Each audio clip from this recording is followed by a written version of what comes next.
মুসলমানদের দুইটা আনন্দের সময় আল্লাহ তাআলা নির্ধারণ করেছেন, একটা ঈদুল ফিতর আর একটা ঈদুল আযহা। তো ঈদুল আযহা আমাদের কাছাকাছি চলে এসেছে। আজ দিনটা পার হলেই যে রাতটা আসবে, এই রাতটাই ঈদুল আজহার রাত। তো ঈদুল আজহা, ঈদ অর্থ খুশি। তো এই দিন খুশি কেবল তারাই হতে পারে যাদেরকে আল্লাহ কবুল করেছেন, ক্ষমা করেছেন, যাদের গুনাহগুলো মাফ করেছেন। কিন্তু সবথেকে খুশি আমাদের মধ্যে তারাই হয় যারা 5 ওয়াক্ত সালাত ঠিকমতো আদায় করে না।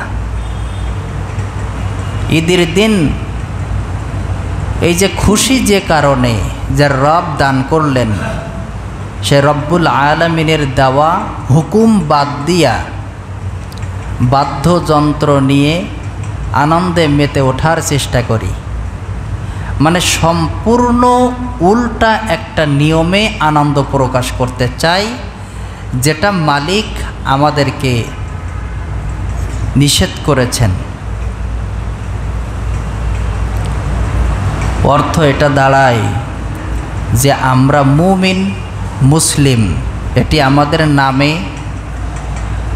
কিন্তু যদি আমাদের কর্মে এটা প্রকাশ পেত তো আমাদের বা আমাদের সন্তানদের দ্বারা ইসলাম বহির্ভূত কাজ মুমিনের খুশির দিনে করতে পারত না।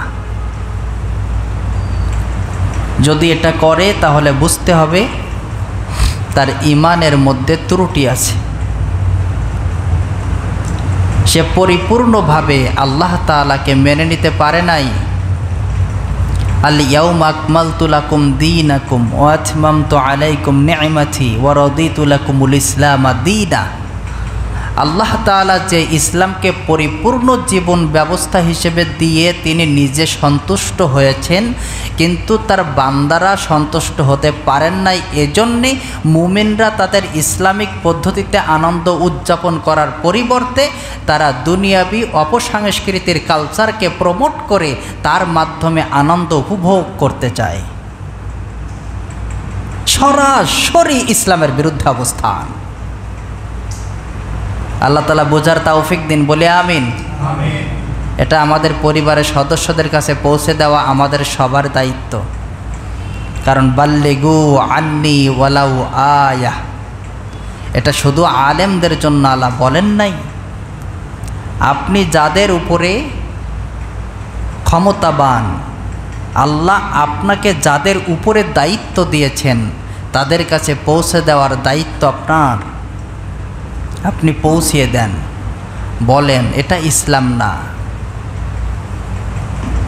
সেজন্য ইসলাম আনন্দ করা, খুশি হওয়া, ইসলামে ঈদ উদযাপন করার একটা পদ্ধতি ইসলাম নির্ধারণ করেছে। এটা আমাদের নিজেদের তৈরি করা পদ্ধতিতে উদযাপন কোনো মুমিন করতে পারে না।